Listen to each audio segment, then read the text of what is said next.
Hey, I've just finished reading Jackie Chan's biography, Never Grow Up. Now, I got this for Christmas. I was a huge Jackie Chan fan when I was younger.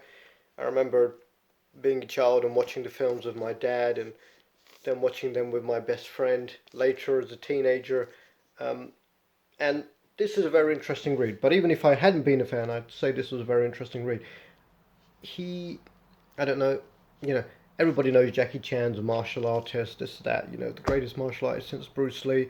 He's been in over 150 films, been involved in 200 or so films, and he's a megastar. He's a megastar. But not many people know. I certainly didn't know all the other stuff about him. He had a very difficult childhood, very, harsh upbringing, not at the hands of his parents. His parents sent him to a drama academy where he was basically beaten every day and worked like a slave every day. But it paid off. It paid off. And one of the things you find in this biography, along with the biographies of most of successful people's biographies that I've read, success doesn't come easy. They work their butts off and they put up with a whole lot to get to where they are. But it's nice when it pays off. It talks about his children.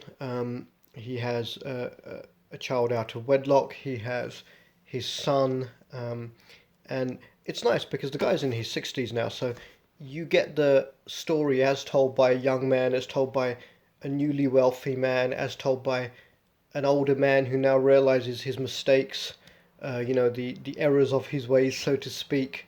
It's quite fascinating. There's a lot in there that even as a fan I didn't know about him. If you're a Jackie Chan fan, then definitely read it. If you just want a good read of a very interesting character who's played a very important role in general films all over the world, in influencing films, then then it's worth a read. There's a little anecdote in here about when he met Sylvester Stallone for the first time, who he idolized, and it turned out Stallone idolized him, and then Stallone let Jackie Chan know that basically everyone in Hollywood, when they're making an action film, they're stuck for ideas. They just watch Jackie Chan films and steal the ideas from there. Jackie talks about the rise and the decline of the Hong Kong film industry, of new stars that he's helped to bring up, of his hopes for the future. There's a really interesting story in here as well about how he helped to repatriate back to China some of China's most valuable ancient relics, architectural treasures, whatever, that were basically stolen from China by looting Europeans, which unfortunately seems to be the case with a lot of the world. Really good book. I'll give this one. I like biographies generally. This is a good one. I'll give it 8 out of 10. 8 out of 10. Definite recommendation. Of course, it's got the pictures, like all good biographies have pictures of him as a young man and everything, of him training Will Smith's son, Jaden Smith, when he was training him for Karate Kid and everything else. Jackie's interested in charity. He does a lot of charity work, in conservation. Yeah, I could go on for a long time. Read the book. It's really good. I highly recommend it. Once again, a big fan of Jackie Chan. I'll probably go and watch some of his films now. It'll bring back good memories, if nothing else.